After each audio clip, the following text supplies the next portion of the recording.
everyone, welcome to the course on planning and organizing activities for the elderly.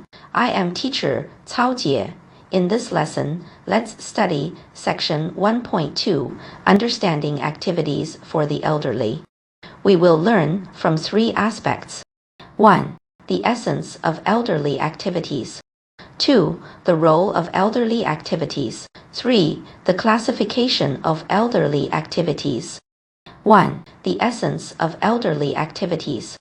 First, the meaning of elderly activities. The purpose of elderly activities is to help the elderly smoothly achieve comprehensive social adaptation, promote their physical and mental health. The content of elderly activities mainly focuses on cultural, artistic, and sports activities, supplemented by social welfare, skill, learning, cooperative exchange, and other content. The form of elderly activities is primarily recreational.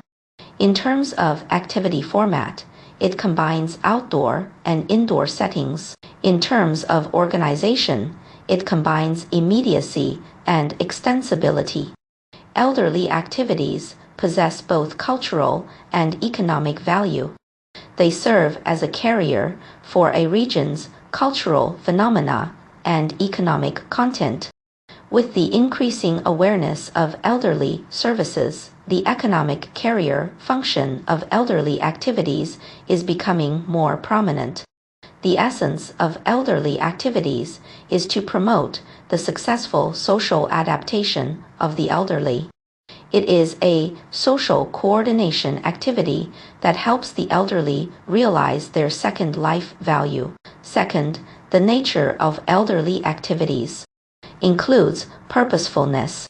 Organizing activities for the elderly requires resources including human material and financial resources. Therefore, there must be clear activity objectives. Conducting activities without a purpose and expending funds is irresponsible. Includes planning, everything should be planned, and activities for the elderly are no exception. Moreover, they require even more meticulous planning.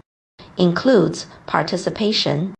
Since it is an activity, there should be participation.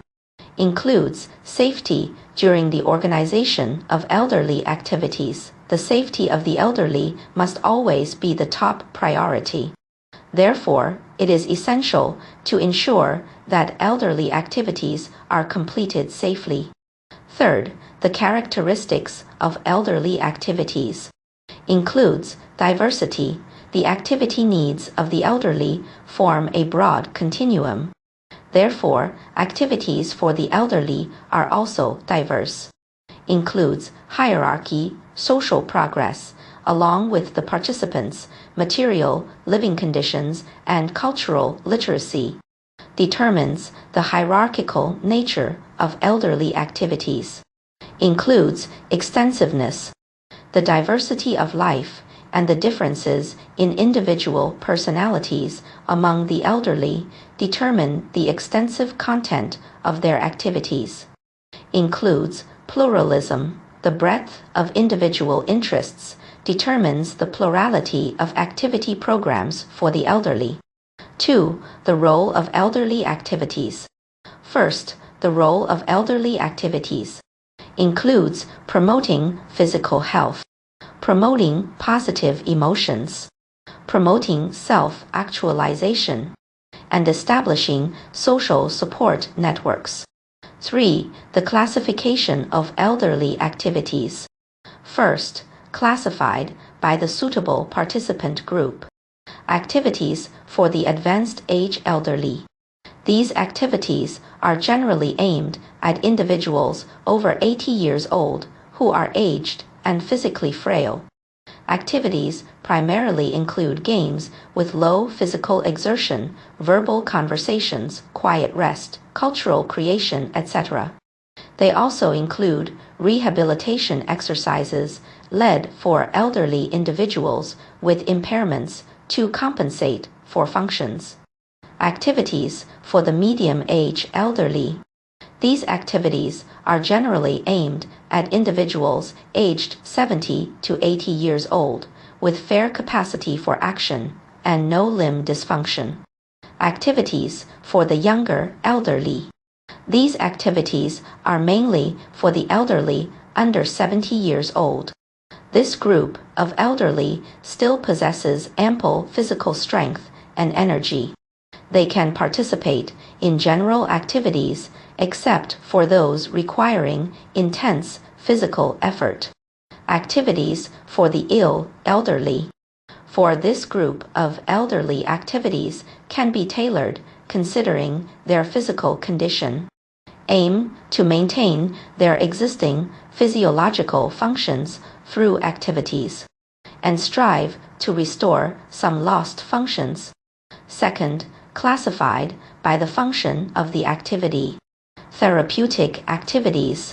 This type of activity primarily takes the form of group activities, mainly through a series of activities organized by staff. Cognitive and behavioral issues of participants are corrected and treated. For example, horticultural therapy activities. Developmental activities. In this type, participants acquire certain problem-solving abilities through participation. The participants themselves grow, thereby adapting better to their surroundings. For example, health knowledge lectures. Supportive activities. Although all types of activities provide some form of social support to the elderly, this category primarily appears in group form. It is specifically designed to help the elderly cope with difficult life transitions associated with aging. For example, activities caring for elderly individuals living alone. Third, classified by the form of the activity. Elderly learning activities. Elderly competitive activities. Elderly spectator activities. Elderly exhibition activities. Elderly tea party activities. Elderly outing activities. That concludes today's lesson. Thank you for listening.